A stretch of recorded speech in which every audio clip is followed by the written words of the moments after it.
Okay, good morning, afternoon, evening, depending on where you are in the world. We've got a good spread of attendees globally, actually, which is including some places where it's pretty late or pretty early, depending on your perspective on partying. So thanks to those people, but thanks to everyone else who's steadily filtering in at the moment, and everyone who's set aside an hour to sit with us today and get a bit of a briefing on how 3D adoption in fashion retail has advanced in 2020.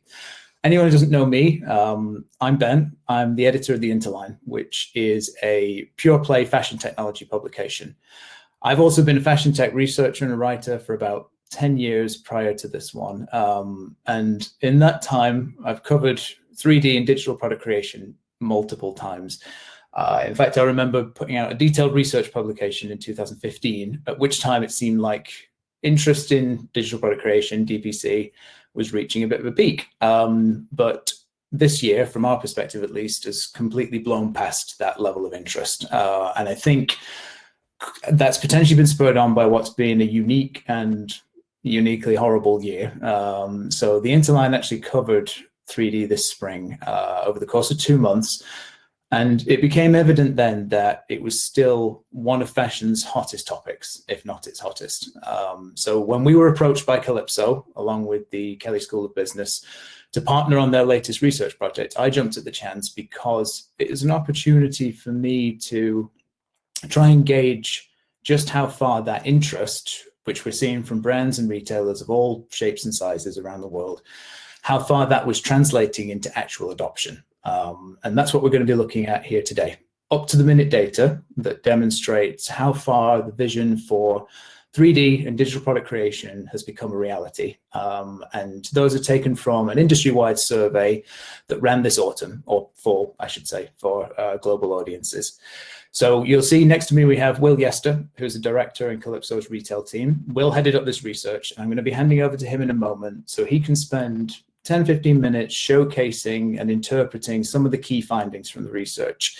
But as well as the two of us, we're also privileged to be joined by some industry leaders who we're then going to bring into the conversation, so at key points, so they can share their expertise and their experience with you in a bit of a combined sort of briefing panel discussion format.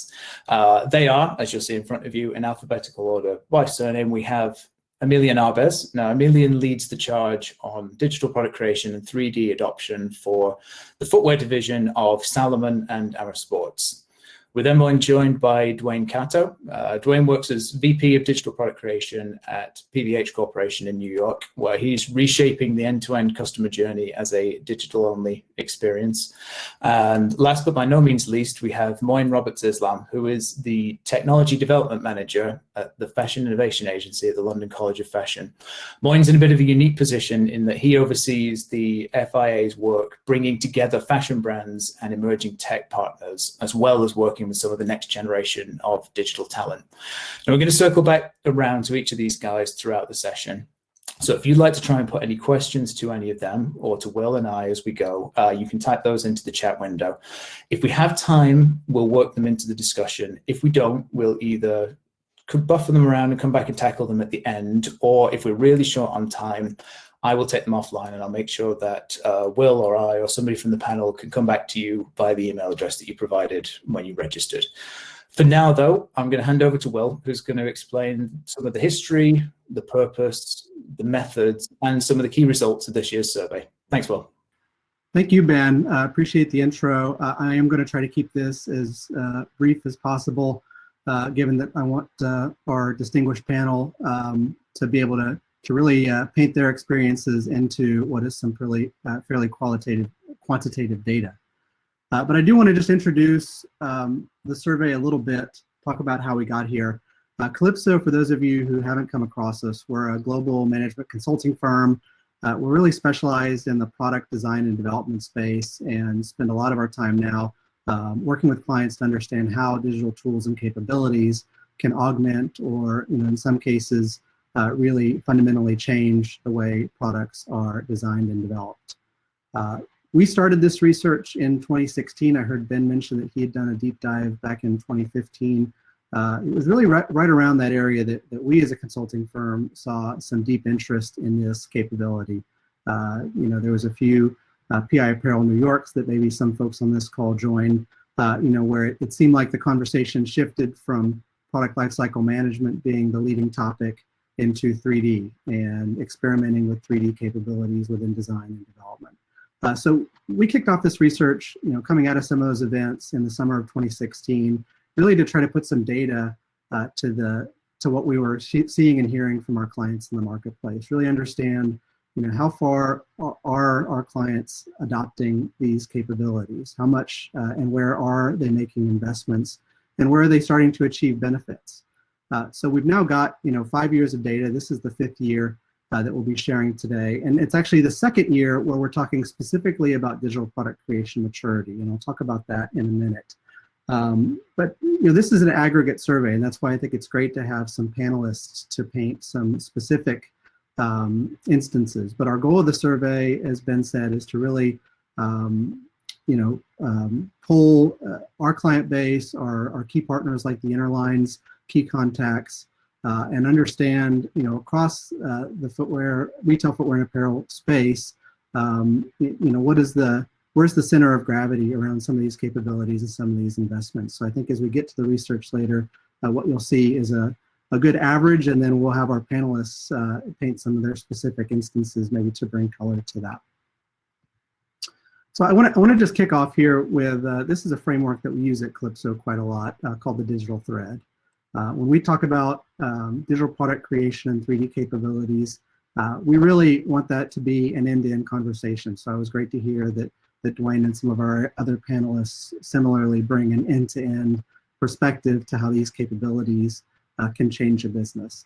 So what you see here is a number of capabilities or use cases, across some broad functional areas: discover, create, make, and sell. That we see, the opportunity is, and the vision is, to stitch together these different capabilities to be able to really accelerate and change the way brands, retailers, and manufacturers are creating product in the retail industry. And many of the icons that you see here are really the subject of the survey. Not quite all of them, but 18 of these are the ones that we asked specifically about their company's maturity on, and that we have some results that we'll be sharing today. I also want to just highlight, and this will come up in the presentation, I'm sure, the need for foundations. And that's where a lot of what Kalypso does as a consulting partner to help brands build the key foundations that you need to be able to either connect data, change processes, or scale some of these opportunities. So you can see here some key foundations that really span technology, process, organizational design, integrations, standards, a number of key components that we think are critical, and I'm sure we'll talk as we get into barriers and some of the later content, we'll get into some of that.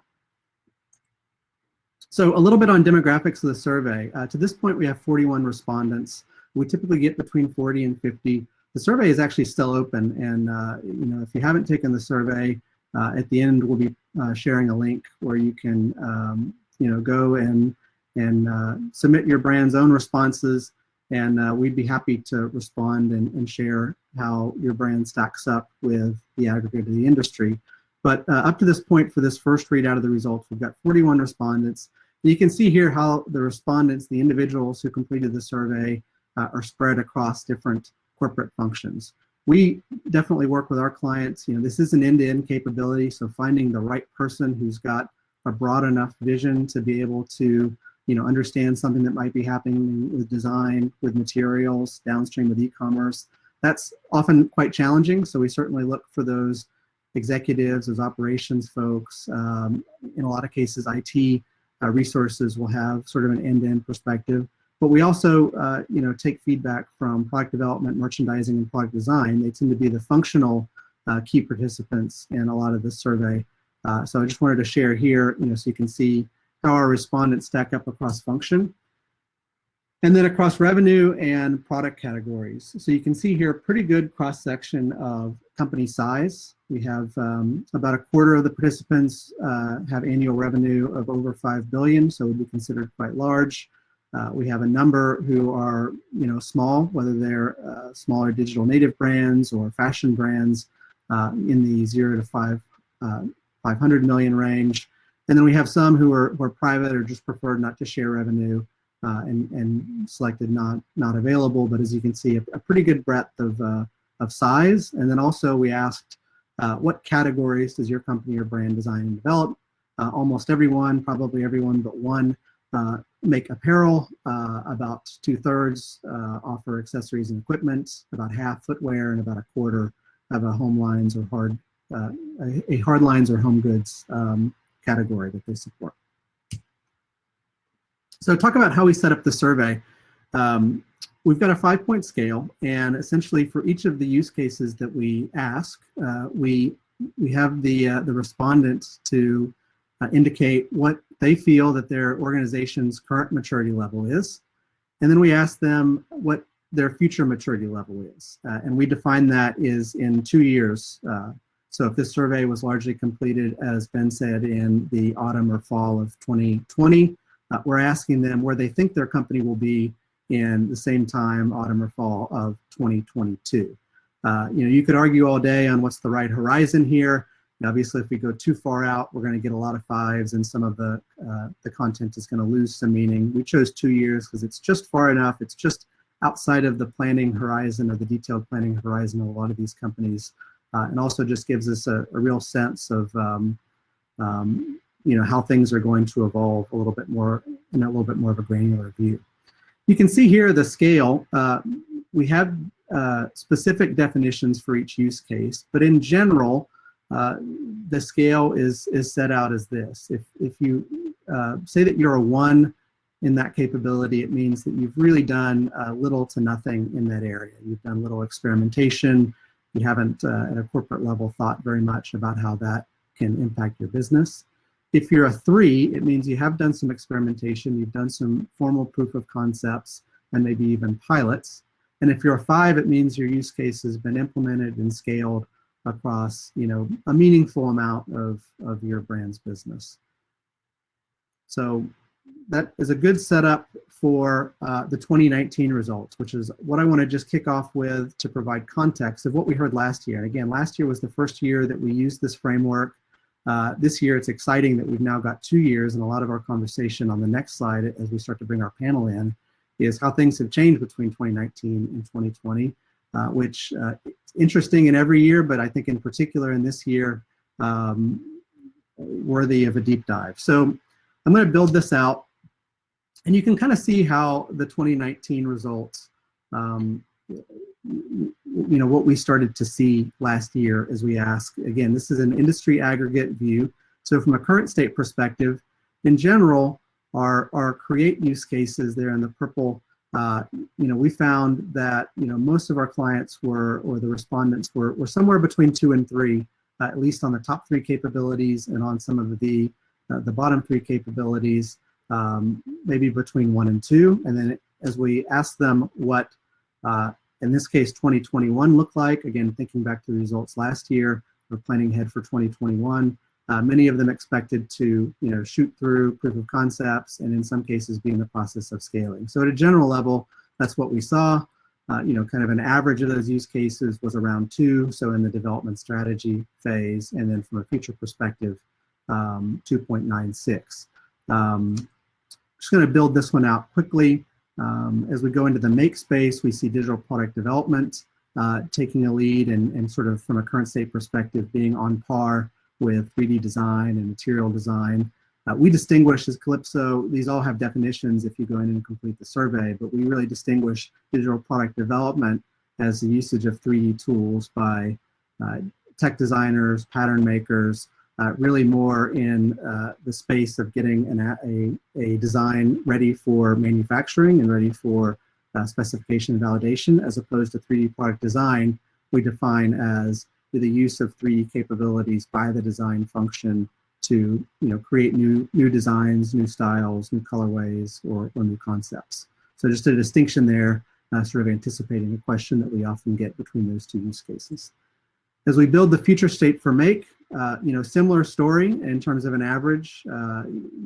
Digital product development is really the one at an aggregate level that surpassed our 3 watermark there. Most of the others, within the range of 2 to 3, and a few lagging far behind. And then I'll go ahead and build Cell. Cell was our least capable area.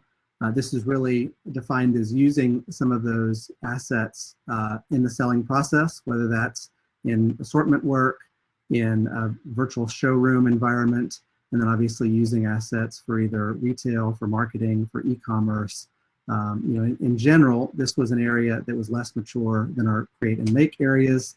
And from a future perspective, also, lower expectations for how this was going to progress in 2021. So that just sort of paints a picture of what we saw last year. I would say, the most mature use cases that we saw, and I think this will, as you would expect, continue to be a theme as we reveal the 2020 results, were 3D product design, material digitization, digital color and artwork, and digital product development. I think, one other note that was interesting, visual line planning was one. You can see there, the 5th one down in the purple, was one that was a lower current state capability in 2019, but had a real jump in where brands expected to be in 2021. You can see it jumping up in the future state to be on par with some of the other more mature capabilities, so indicating some investment in that space potentially.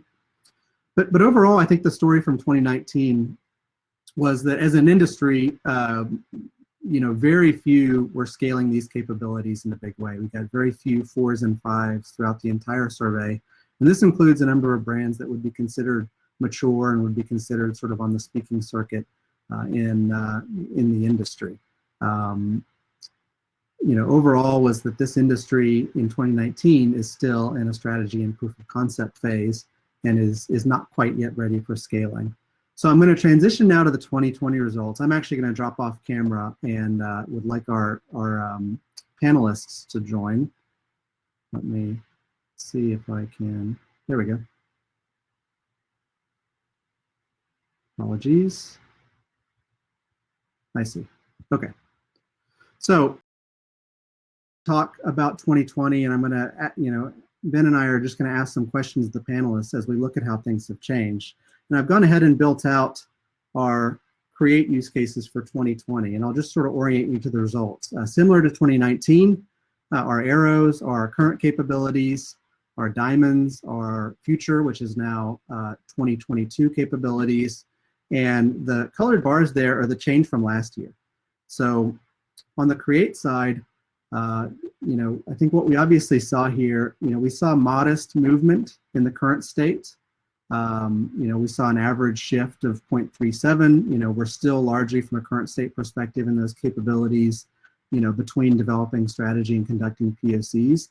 I think the story here is the anticipation of a large jump in capabilities to 2022, a 0.85 shift, a really big move in terms of future state expectations. And, as Ben mentioned at the outset of this, as we look into the future here, I think we're going to see a number of things that the hypothesis would be impacted by the year that we've had and some of the needed investments. Here, well, I'd like to sort of jump in here and try to get some of our panelists' take on the results under that Create heading, if you don't mind. So I'll ask Amelia and Dwayne and Moin if they can turn their cameras and microphones on. That would be ideal.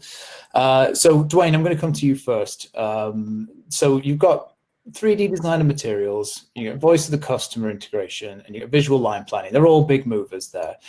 Do these results surprise you, or are they where you'd have expected to see kind of your fellow brands and retailers focusing their investments and their attention? Do they match your own experience of where the main value of 3D is? It's a loaded question. I think if it depends on your maturity, and I think it makes logical sense if you're just starting off and you're just dipping your toe in the water to really start with the whole Create function. So design, materials. What I think the shift that I would envision happening as a result, and I know we'll talk about COVID a little bit later, but given the impact on the industry, is really the positioning of these assets with an external facing audience. So I would expect to see something like voice of the customer integration combined with 3D design and development, and a external facing platform as something that would really start to move the industry in a different direction, more so than the traditional create, make, sell. Emilian, how about you? Are these, do these sorts of sources of value, do they align with what you've seen? And, are any of these a surprise? Is anything kind of, does it mirror your own experience of where the main value of 3D is? Yeah, for me, it seems logical that the first point that's fully aligned and depend also with the maturity, but I mean that it's normal for me that visual line planning is coming and we'll have a big gap in the coming year, because it's the consequences of the first point for me. You must feed that the pipeline with the right level of assets, and it takes time to build it. So if the first point is mature for your company, it makes sense for me. This tool help to improve the decision making, accelerate time to market with more immersive experiences for employees and your customer also, by adding a collaborative work, I mean. And this year, for sure, the pandemics and show us that we also had to start working differently with less physical encounter. Retailer must also accept that the world of fashion is changing and needs to be more sustainable development. This often leads to a reduction in physical sample, I mean, for selling part, in order to optimize our production and make our business cleaner. And for me, the 3D adoption and 3D visualization in products is therefore essential. So yes, all these points for create parts makes sense for me. Okay, well, great. That's great. Thanks for the insight, Emilian. And Moin, in your experience, do these results align with what you'd have expected to see in terms of the way brands and retailers are embracing or are not embracing 3D? Yeah, so I think kind of to echo Dwayne's comments earlier, that it's the kind of well-trodden path, isn't it? There's a lot of those 3D softwares out there available for brands to be picking up and using, and that's their kind of first inroads into digital production, and as Dwayne said, sort of dipping their toes into the market. But I was quite interested by that point that he made about that ability to kind of tap in the customer as well and bringing customer experience with these digital assets. So that was one thing I kind of felt was maybe missing from this survey. We've got the kind of create, make, sell. There wasn't necessarily so much about the show when you're actually presenting these assets to the public, and that's actually one of the largest areas that we're seeing digital integration with brands that we speak to. So at the Fashion Innovation Agency, we work with brands and retailers to kind of bring emerging technology into their business, and one of the most kind of popular ways to integrate that is to showcase products that we're seeing. And kind of going back to that customer point, that there are people like Away to Mars where they're co-creating with their client base. They're putting digital assets up, and then people are kind of voting on certain designs or kind of contributing to those, and there's that kind of almost that element of customization with these digital assets. But I think that's quite exciting with these digital products, that again sort of is something that's becoming more and more popular. It's snowballing really quite quickly away from that kind of safe aspect of just doing your product design on those. And obviously seeing digital fashion weeks as a result of COVID and just general acceleration in technologies anyway, and bringing more more people into your experiences. And I think those are also having quite a large impact on the uptake of digital. So it's not necessarily at these areas, but these, if these are the areas that brands are going into, that they're not a surprise. Like I say, it's a well-trodden path, but there are other areas where brands are coming in for the first time.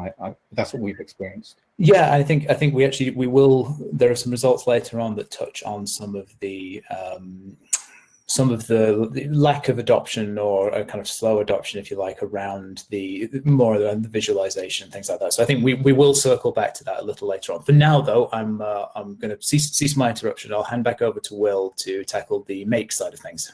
Yeah, great observation there on the VOC analytics. That did make a big jump, both in current state and in planned future state. And I think you can attribute a good amount of that to COVID as well. Brands taking some opportunities for a capability that's reasonably low investment, quick to stand up, excuse me, and to be able to get real validation from their consumers in a year where, I think, let's be honest, everyone was trying to rationalize line, trying to manage inventory as best they could. That was a capability that certainly was successful for a number of brands in making an impact there. So I'm going to transition into make. I'll build this one out as well. Like last year, digital product development was really the leader of this pack. Virtual fit testing was high. I think 3D printing and additive manufacturing, this is one that's a bit binary. Certainly some apparel brands use that, but in the footwear space, it's very well adopted. And as I build the future here, I think results are fairly in line. I think the one outlier that I see is in development task automation, where you see that one, jumping ahead of some of the other capabilities. But overall, like last year, this is one that trails our discover and create use cases. It made about a similar average jump from 2019 to 2020.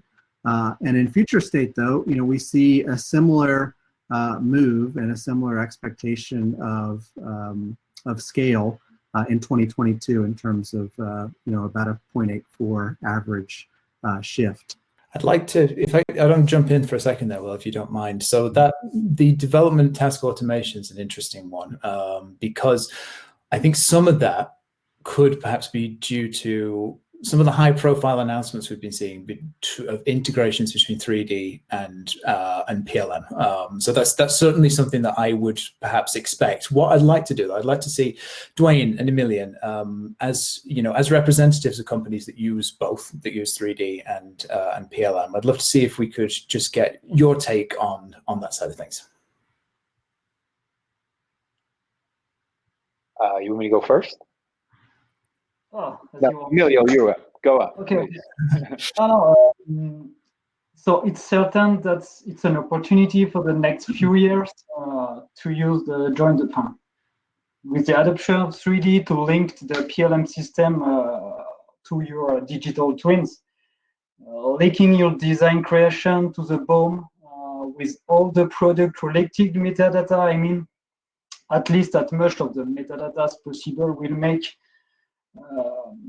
make it easier for your designer and developer to be more responsive in subsequent seasons. Be a more visual industrial understanding also of your product, because it's not even the case when you have a lot of different products to develop. Bring something more accurate and user-friendly to manage all the data. Makes sense, yes. The 3D adoption with in the PLM system could be a big innovation topic and a great help for all the developer teams. It gives the opportunity for them to be focused on innovation parts and reduce the low add value task. I mean. Great. Dwayne, how about you? From a make standpoint, I think while we're focusing on PLM, and rightly so, I think the larger discussion there is integration. So I'm kind of taking that inherent in that question is you're talking about integration, and from an integration of 3D and PLM, I mean, I think it just I think Will alluded to this early on, as part of that foundational element, both from a standards as well as a platform integration, all of these particular use cases really are facilitated, in my estimation, through integration, platform integration. You're not going to get end-to-end without it. So as a result of getting increased focus from PLM providers on how to better integrate with 3D tools, I think you'll start to see things like development task automation, where you're now not having people key in tech packs, but automatically generating those tech packs and specs, is really where the make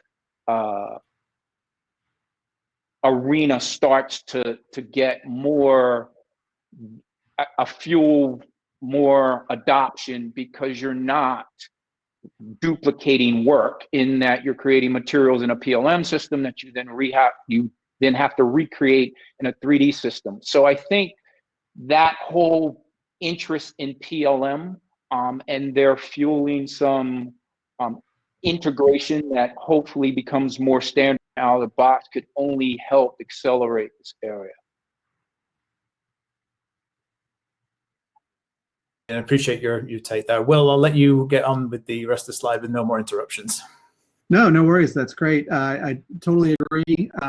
That the way you both describe development task automation is the way we would describe it, in terms of the ability to auto-generate BOMs, tech packs, other development information based on the data-rich 3D asset. So, I thought that was exciting to see at least the expectations of the industry, jumping based on some of the early work that they've seen. And Dwayne's absolutely right. We showed our digital thread slide. We showed all these use cases laid out on a map, but it's really the threads between those use cases, those integrations of data that are meaningful in making, in particular, that use case happen. So last one, Cell. This is, if you remember from 2019, was our least mature. It remains our least mature. From a future state perspective, we do see a few of these jumping into POC stage in 2022. But a little bit surprising to me, and maybe Moine's a good place to start, given that from an academic perspective, he's seeing a lot of interest and a lot of work in leveraging these digital assets, renderings that are derived from digital assets directly with consumers.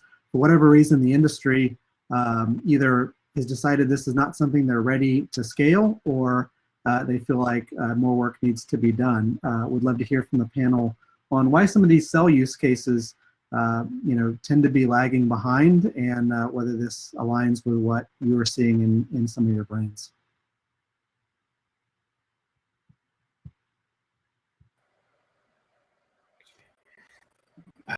Shall I just go ahead? Okay, yeah, I'll let you. Yeah, you jump in there, Moine, if you don't mind, and we'll come across to Dwayne and Emilian after.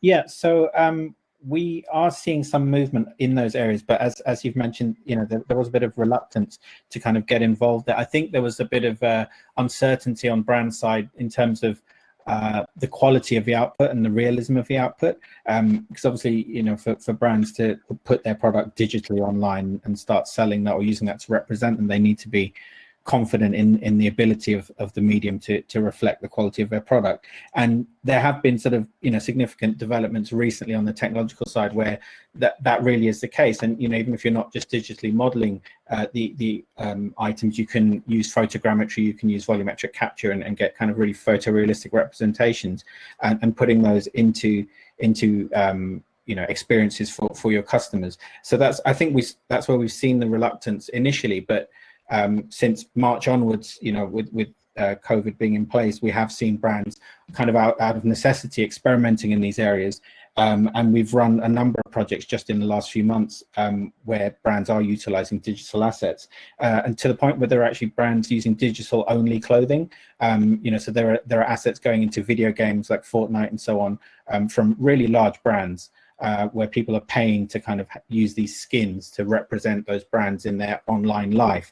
And we're also seeing digital-only brands putting their assets onto things like Instagram. So you've got certain platforms like DressX and Carlings did a collection couple of years ago now, where you have these digital only assets and they're put onto your photos and then sent back to you after a bit of post-production.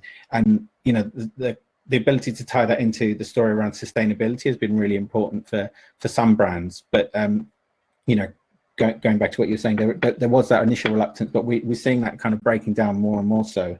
And also, you know, we've had recent outputs like Balenciaga's output over the weekend, where they put their fashion show online, the fashion presentation, and they used a lot of volumetric capture and game engine technology to take customers, you know, an unprecedented amount of customers through an experience of theirs, more customers than you'd ever get attending one of their shows.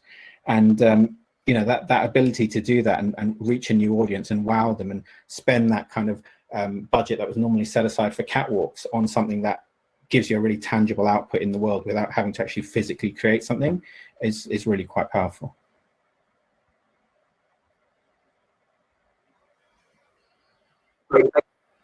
I think, Will, we'll come straight back to you at this point, if that's all right.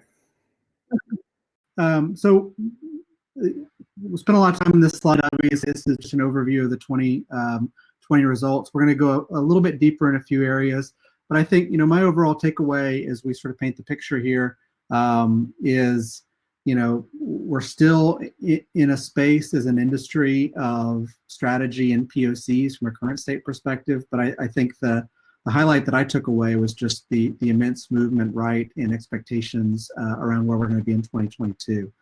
Brands, you know, really feeling good about their ability to progress some of these capabilities.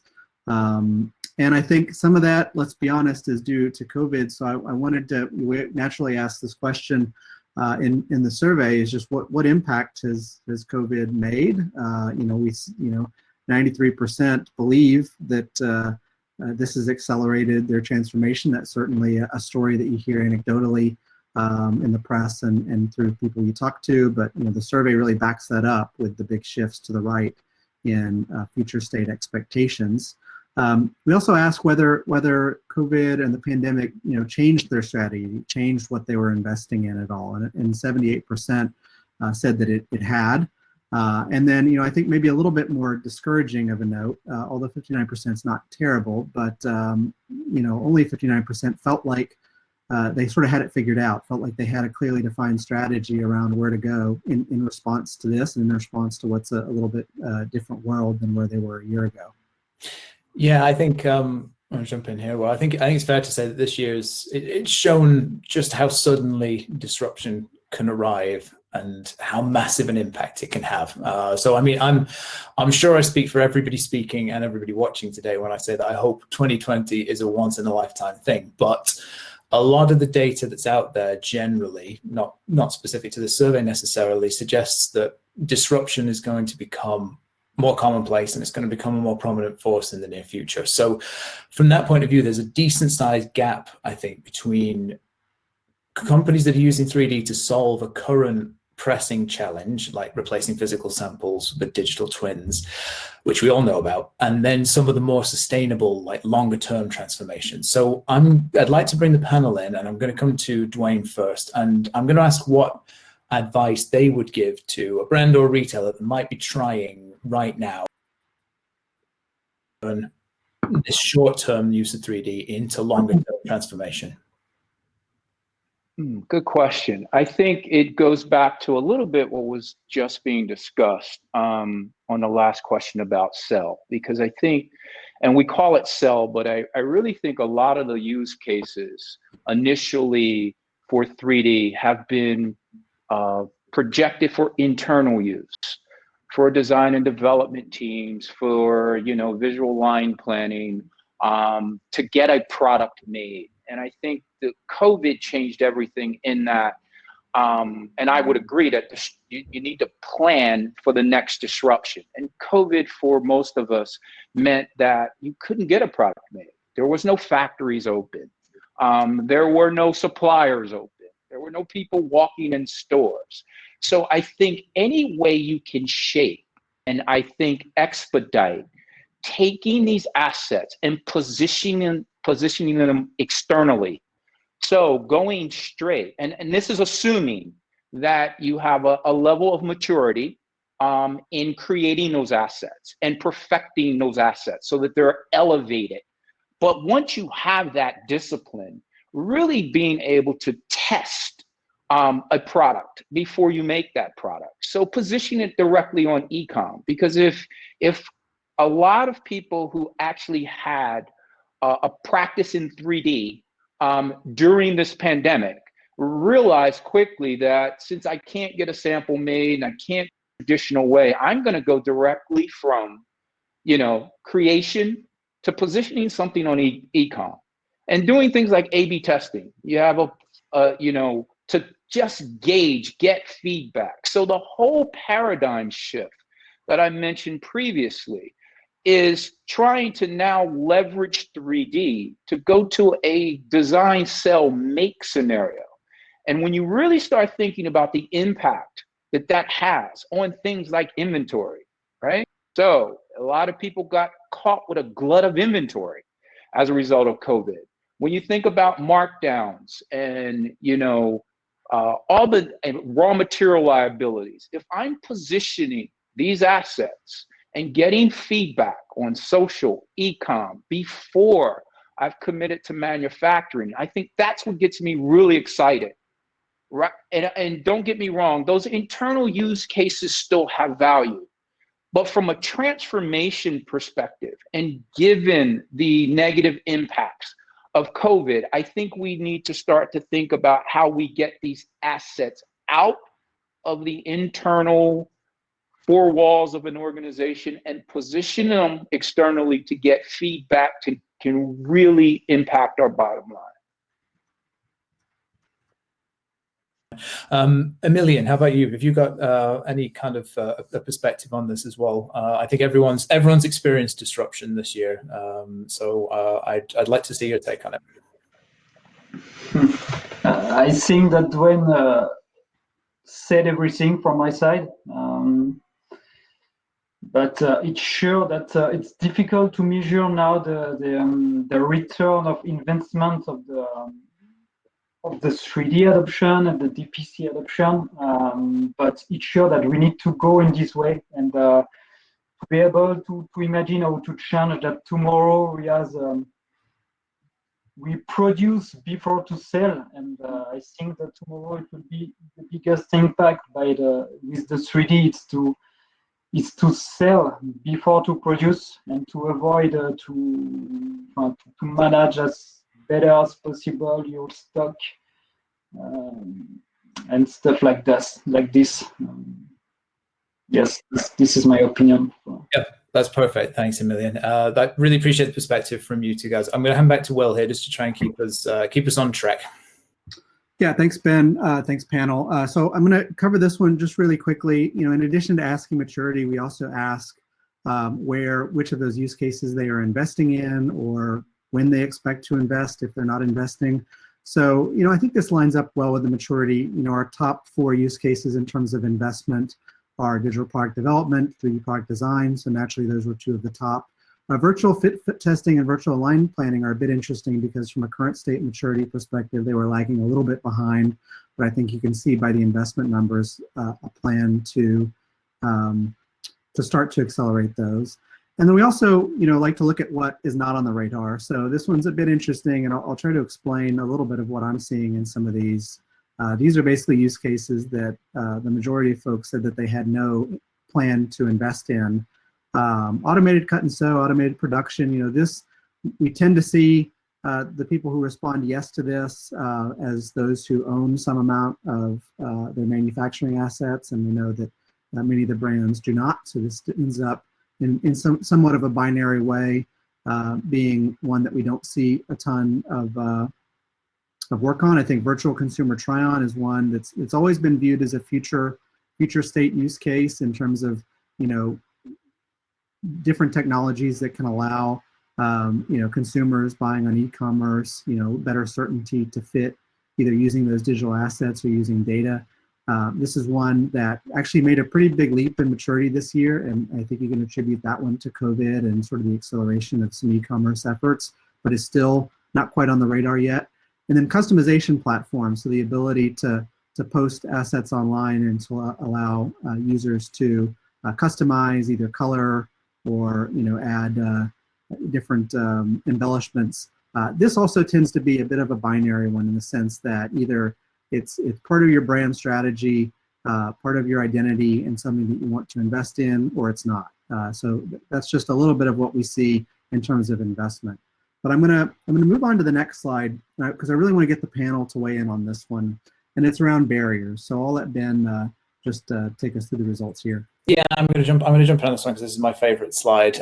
Because when Will showed me the results prior to the session, because it reveals something that I think is pretty key, which is that digital product creation is not just a technology initiative. As the slide demonstrates, the two biggest barriers that people identified this year are the scope of the cultural change that's needed to do it correctly, to do it right, and also what they perceive as a lack of talent. So I'm going to bring in everybody here, really, and I'm going to come to Moin first, and I'm going to ask you how you think the industry can overcome these barriers. Do they even exist in the first place? And what does the industry need to be doing to prepare to have the next generation of talent? Thanks, Ben. So yeah, I definitely agree with those top two. I mean, the culture one being a huge one, that's something that we've kind of found over the last 8 years that we've been there as an agency is the biggest kind of barrier. There's reluctance from the top and there's kind of uncertainty all around.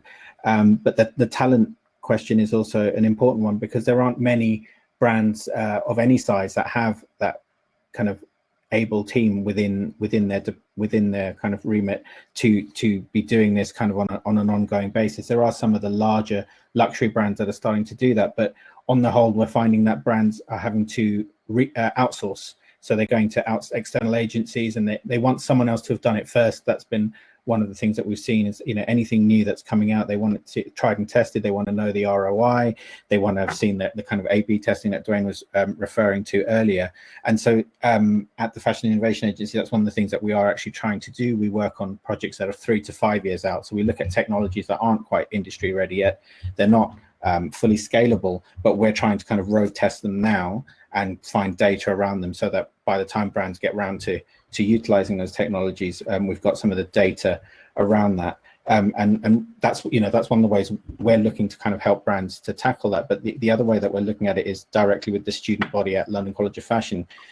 We've run a number of courses on things like using Unity, Unreal, these game engine technologies, 3D software such as Clo, Browseware, Optitex, and then other modeling softwares, Rhino, and so on. We're trying to really kind of educate our student base so that they are able to go out and use these softwares. They're familiar with them. They know what they're able to do with them, so that when they go into brands, they can offer a different perspective. If there is a problem within the brand, if there's an ambition to do something, they know at least where to start and who to connect with and who to go back to kind of build those relationships and move them on.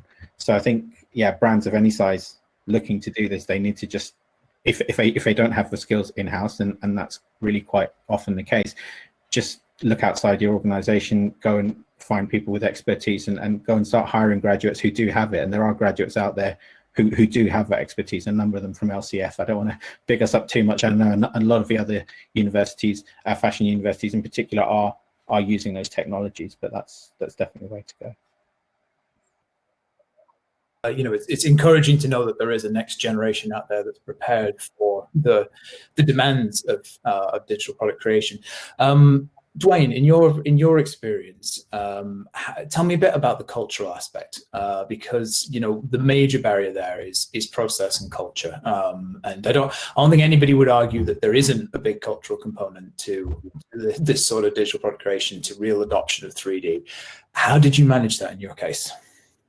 I think it's a bit when you drop below that heading of process and culture. I think what's needed is a clear use case, business value. And I think we kind of look at the tool, we get enamored with the technology, and we start testing it out with no clear view of how we'll use it. I look at I sometimes cringe when I hear about how 3D is going to, 3D is just an asset. It's a versatile asset, but it's an asset. So how are you leveraging those assets to make decisions internally, externally. What process and culture for me, and I'm not discounting that there are barriers, but I think the way to overcome those is really examine your current processes, really understand where you have a finite use case for 3D. In essence, an asset's created today. It could be 2D, it could be a physical sample. If you're going to introduce 3D, how does that change the game? So really process and culture is for me to make it a little more actionable. It is around having a vision, and it is around then constructing those use cases that you can very quickly, or I shouldn't say very quickly, but you can have some, and with those use cases, you have some defined success criteria that you can measure. Kind of, did you prove out the use case you were going for? So for me, that's process and culture. I think you gotta really have a vision. I think that vision needs to be a connected vision. It can't just be about a tool, but it needs to be an end-to-end vision. And then you need to really examine the use cases and your processes internally to see where you can really derive benefit, focus on those first, and kind of build the story over time. Perspective of someone who's been there and done it, and I know I'm implying it's finished. It's obviously it's never finished, but it's good to get your take on it. Very quickly, Emilian, because I'm conscious of time. I'd like to get your perspective on the cultural side of things as well. Like how did your culture change and adapt to 3D? From my experience, we need. If I can give you I can say to success to it, you need to realize some quick wins to demonstrate the benefits to all your employees and your manager about the 3D adoption and this ecosystem. And for sure, Dawn mentioned that you need to be aligned to align your transformation with the market needs and the business value. After that, it's really important also to have a systemic vision of your organization to bring people receptive to this change in order to remove all the block road. From our side, to implement this kind of adoption, do not hesitate to call an expert or digital who have already adopted this, which in fact for them is not a change. I think that in the future your team will be a mix of the new skill and 3D experts, but will be there to guide and support them in your current business expert, I mean, towards the change. Yes, that's it. You need to really take care about your current expert and help them to success for this adoption, who is not it's a big change for them and for your company, because you need to adapt your process and product creation. That's great. Thank you, Emilian. I really appreciate your perspective. Will, I'm going to hand back to you now for what I think is the last slide. Yeah, just on this one, great insights and advice from the panel. This is one that I wanted to add. This is one of the questions we've actually been asking since about the onset. So it's been interesting to see how the responses here have changed. And to be quite honest, 2 or 3 years ago, the top answer wasn't talent and it wasn't process and culture. It was things like vision, which Dwayne eloquently explained the need for. It was things like justification and sponsorship. So I think it really also helps paint a picture of where the industry is. They've gotten through that strategy and POC stage where they were running up against these barriers earlier. And now that they're actually trying to scale these capabilities beyond POCs, they're running sort of headlong into the processing culture and talent obstacles.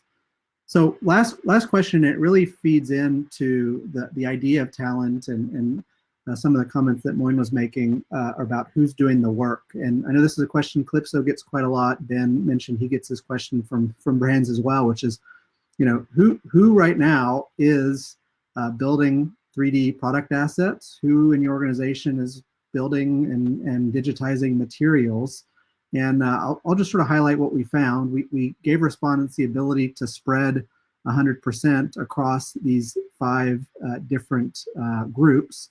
Essentially in the blue, we have some kind of external audience, so either a vendor or a factory or an agency or a third party. And in the red, we've got more internal teams, whether that's a centralized internal team that might be a hub or a center of excellence, or whether it's going to the inline teams in design and development who are taking on some of that work. And I think just, overall, if you add up these percentages, we're right at about 48% blue, 48% red. So fairly even at an average level in terms of using internal and external. I think in terms of how the respondents split their capacity, I think what we found is that, about 3/4, did split their digitization efforts across multiple sources. And, especially the more mature companies, those who, back on the maturity responded that they're in the 3 and 4 range, they tended to split their capacity across a number of different sources, perhaps because of the scale that they're running into, they have to. And in general, when you saw solely sourced, 100% of an internal team is doing something, it tended to be with a brand that was more in the strategy and POC phase. So I know we only have a few minutes left, but if there are any sort of insights from our panel on this and what they've run into, would love to hear them in our last few minutes here.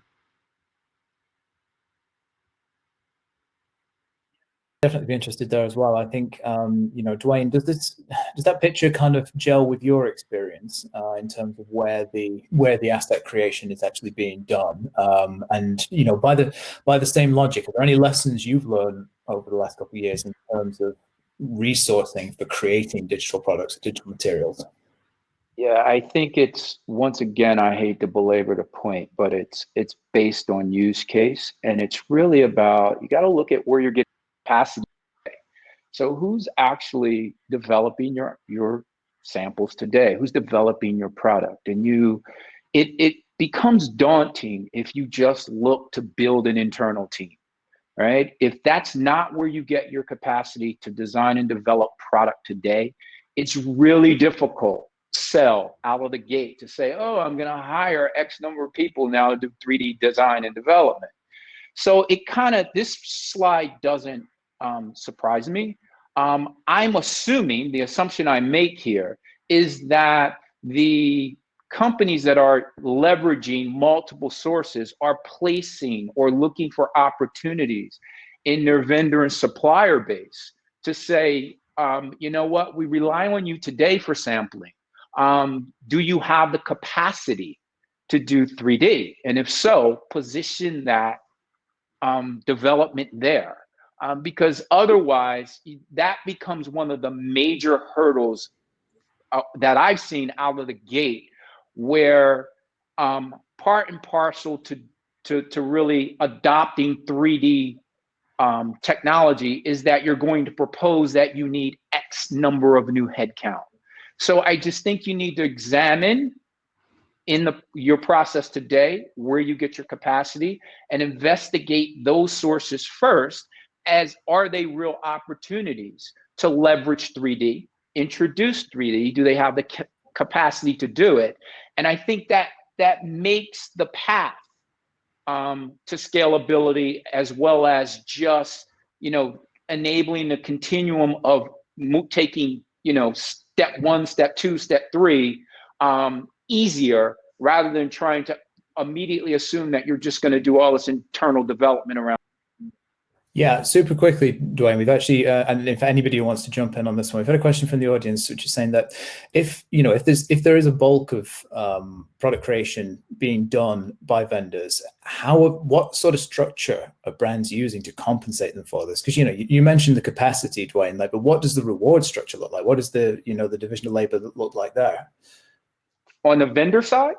Yeah, that's the question we've had from the audience. Yeah. Yeah. So from a vendor standpoint, I think the vendors, and it's been my experience, they take a beating on sampling, right? So if I can literally, as a vendor now, position a 3D asset for you, and we co-create and co-develop over that 3D asset, the exposure to the vendor is less. I'm not running around trying to get materials. I'm not nickel and diming. We're not nickel and diming each other on the cost of a sample. So I think the number of iterations, if you have a brand and a vendor or factory, and you see to yourself over the course of prototyping that you're iterating a lot, it's a heck of a lot cheaper to iterate in 3D than it is in physical samples. So there's an enticement there for the vendor, in that they save time, they save money, in terms of just developing in 3D as opposed to shipping and managing and tracking samples all over the world.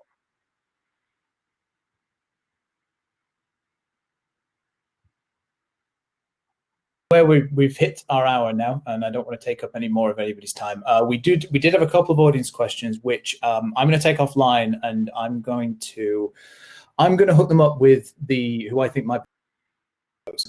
We will come back to you with the email that you provided during sign up. We had a lot to get through today, and so I apologize that we weren't able to address all of those.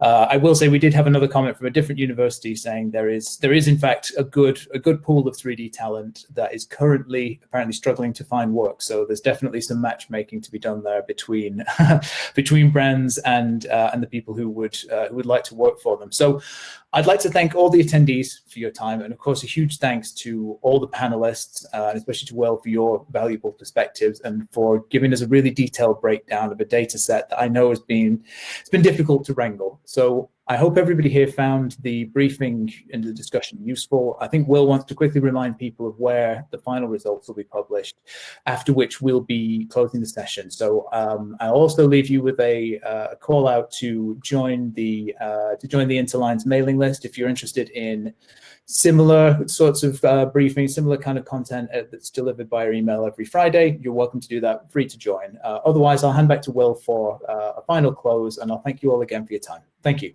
Yeah, just echo the thank yous both to our panelists and to all who attended today. If you want more information about this research, you can visit the page on the screen there, kalypso.com/retail2020. That'll give you access to take the survey if you haven't already, which we still certainly welcome additional respondents, as well as find some information about how you can download some of the results. So thanks everyone, have a wonderful day. And thanks again to everyone who was able to join today. I'll just add, well, actually, when the session closes, you'll be redirected to that Kalypso page automatically. So you don't need to go to another tab and put it in. Thank you, everybody. Goodbye.